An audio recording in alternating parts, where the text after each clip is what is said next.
오늘도 예배하는 자리 가운데 함께 하시는 모든 성도님들 가운데 하나님의 은혜와 평강이 함께 하시기 바랍니다. 오늘은 주신 본문 말씀으로 사도행전 10장 1절에서 16절 말씀으로 하나님의 관점으로 사는 삶이라는 제목으로 하나님의 은혜의 말씀 나누도록 하겠습니다.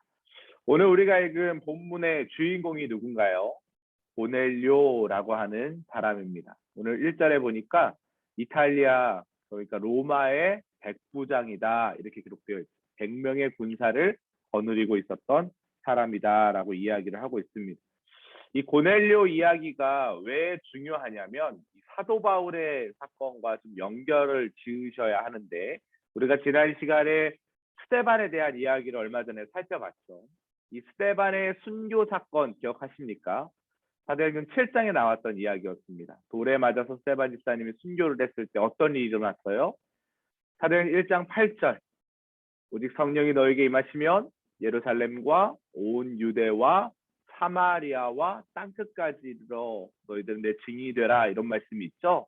이 스데반의 순교 사건 이후에 예루살렘에 국한되어 있던 이 복음이 사마리아로 전파되는 아주 놀라운 일들이 일어났습니다.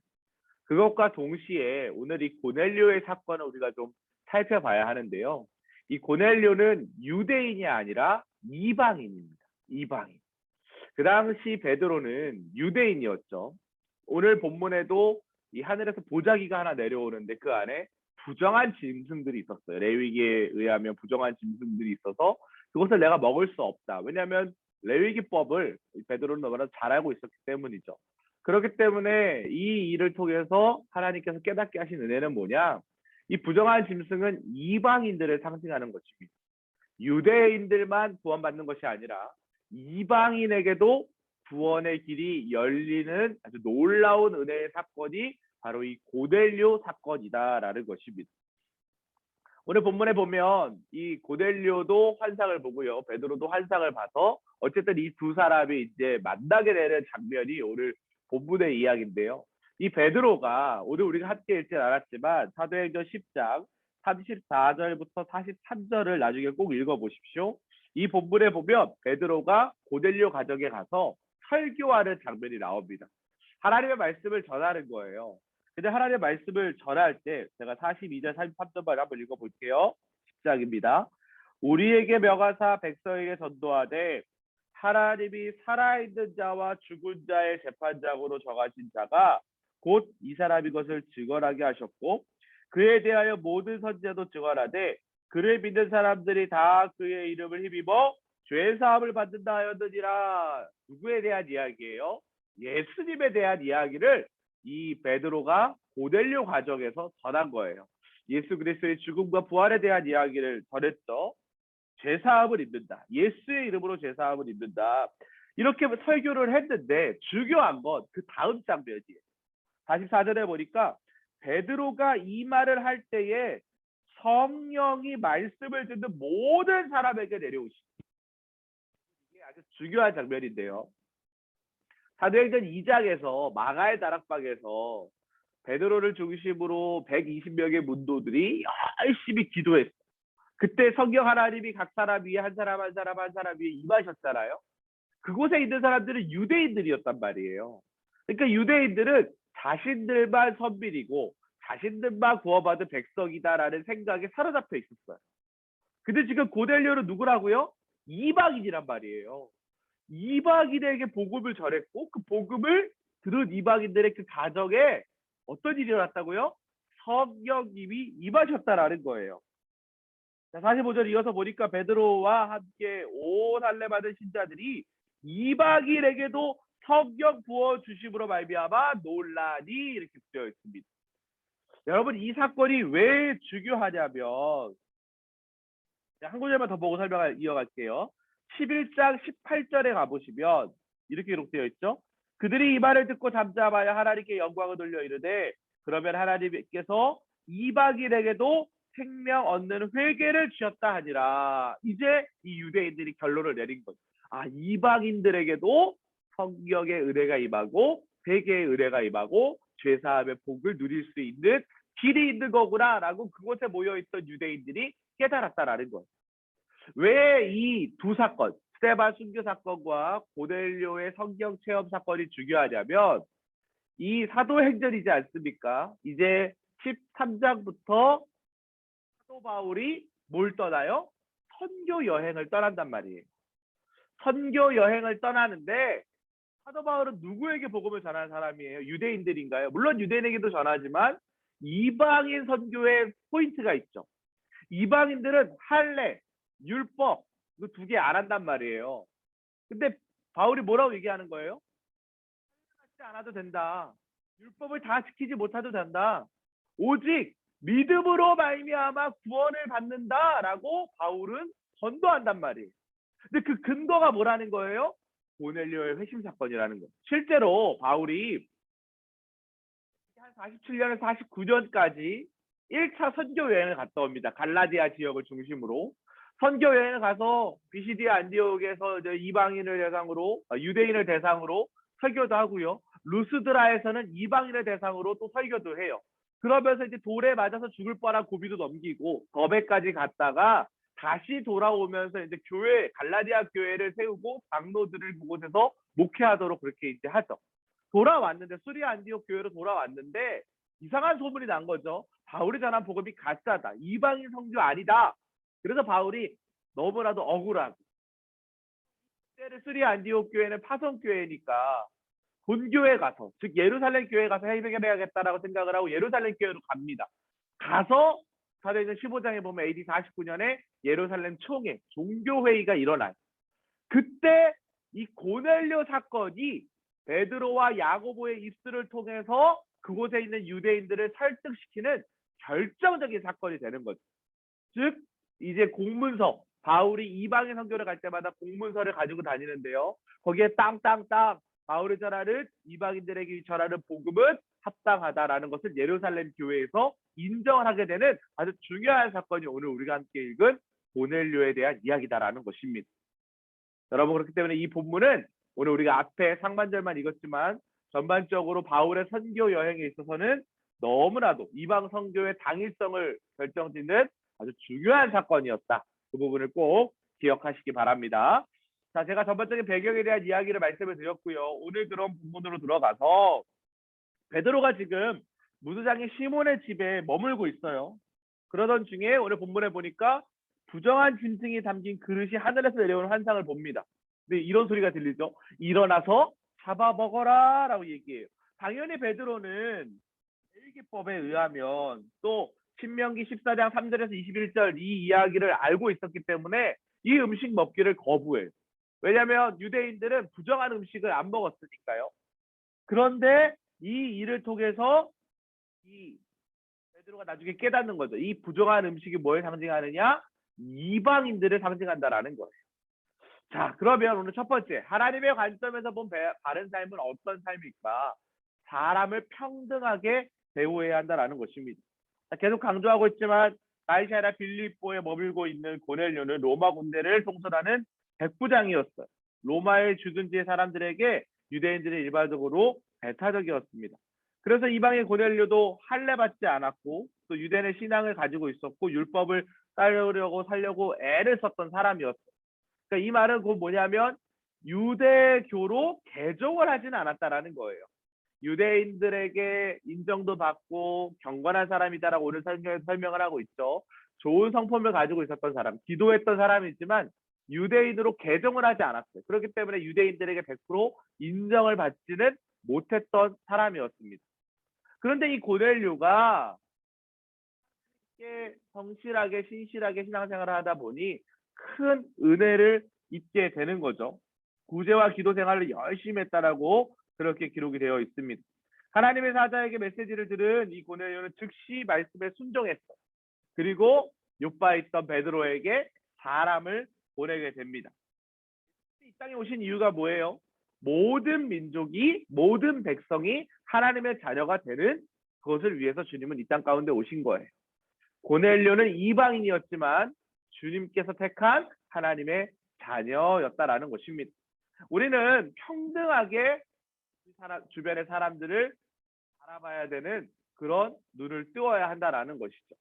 색안경을 끼고 보는 것이 아니라 모든 인류, 각 사람들은 다 소중한 하나님의 자녀다라는 것을 우리는 늘 기억해야 한다라는 것입니다. 두 번째로 하나님의 관점으로 본 바른 삶은 어떤 삶일까요? 고정관념에 갇혀 있으면 안 된다라는 거예요.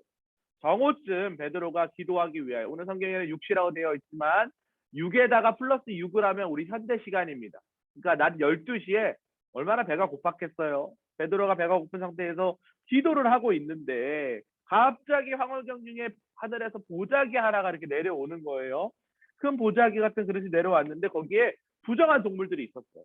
레위기 11장에 보면 먹어야 될 음식과 먹지 말아야 될 음식에 대한 규례가 나와요. 또 신명기 14장에도 그런 이야기가 나오는데 베드로는 그 부분에 대해서 잘 알고 있었기 때문에 그 보자기에 쌓여있던 그 짐승이 부정한 짐승이다라는 것을 단번에 알아챘죠. 근데 하늘에서 뭐라고 얘기하는 거예요? 음식을 먹으라고 이야기하는 거예요. 그래서 베드로는 단호히 거절을 합니다. 그러자 주님의 책망이 이어졌고 이후에 베드로는 자신이 가지고 있었던 율법적인 그 한계가 깨어지게 되는 경험을 했다라는 거예요. 다른 이들을 실족해 한 율법의 모든 규정은 예수 그리스도를 통해서 완성이 되었습니다. 갈라디아서 보면 예수님이 뭐라고 얘기해요? 나는 율법을 폐하러 온 것이 아니라 나는 율법을 완성하러 왔다라고 말씀하시죠. 예수님이 율법의 완성자다라는 거예요. 예수님이 부활 승천하셔서 영광을 받으심으로 십자가의 사랑으로 율법을 완성하셨습니다. 저는 여전히 죄인이지만 제가 오늘 성도님들 앞에서 이렇게 하나님의 말씀을 담대히 전할 수 있는 이유는 뭐예요? 저는 벌거벗은 죄인인데 내가 예수 그리스도의 옷을 입는 거죠. 예수 그리스도의 피로 내 죄를 덮는 거예요. 그 십자가의 사랑이 있었기 때문에 나의 죄된 모습은 감춰지고 예수의 피가 덮었기 때문에 율법에 의해서 나는 더 이상 정죄함을 받지 않는다라는 것입니다. 근데 문제는 뭐냐? 우리가 이 마음을 늘 유지해야 한다라는 거예요. 이 옷이 벗겨지면 벌거벗은 나의 죄성이 그대로 드러난다라는 것이죠. 그래서 우리는 예수 믿고 끝까지 하나님 나라 가는 그날까지 성화의 삶을 살아야 한다라는 거예요. 계속 예수 안에서 은혜의 삶을 살아야 한다라는 거예요. 그랬을 때 하나님 나라 가면 영화로운 몸으로 우리의 모든 삶의 자리가 바뀌게 된다라는 것을 우리는 믿어야 한다라는 것입니다. 세 번째로 하나님의 관점으로 본 바른 삶은 어떤 삶입니까? 말씀을 바로 듣는 삶을 살아야 한다라는 거예요. 하나님은 베드로에게 같은 환상을 3번이나 보여주셨어요. 반복적으로 하나님 보여주신 이유는 뭐예요? 베드로가 계속해서 자신의 고정관념으로 그 상황을 보고 있기 때문이에요. 부정한 음식은 먹으면 안 돼. 저걸 건들면 안 돼. 그럼 나도 부정해지니까. 하나님께서 우리에게 반복적으로 사인을 주실 때가 있습니다. 해야 될 일과 하지 말아야 할 일에 대해서 계속해서 사람을 통해서, 말씀을 통해서, 관계를 통해서 계속 주시는 사인이 있을 때가 있어요. 그때 우리는 멈출 수 있는 은혜가 있어야 한다는 것입니다.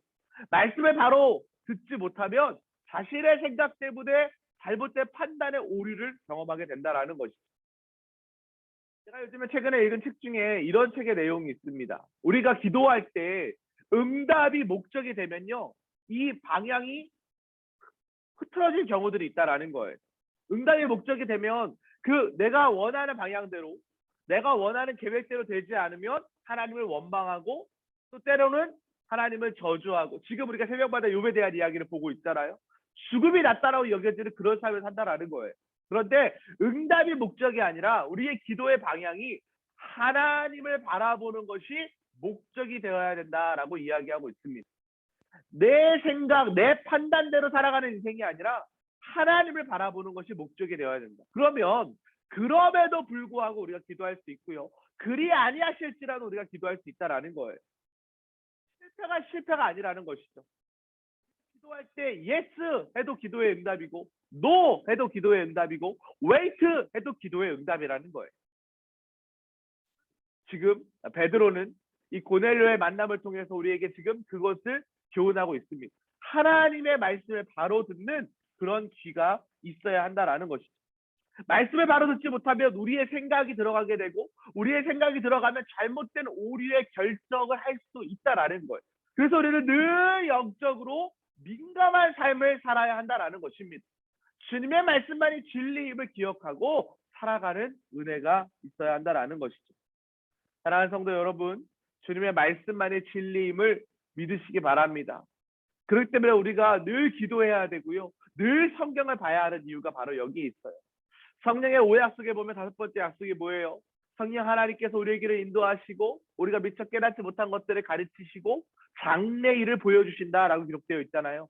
성령 충만하려면 어떻게 해야 될까요? 두 가지밖에 없어요. 늘 깨어 기도하고 하나님의 말씀에 집중하는 거예요. 그럴 때 우리의 삶에 성령 충만함이 생기고 영적 분별 능력이 생긴다라는 것이죠.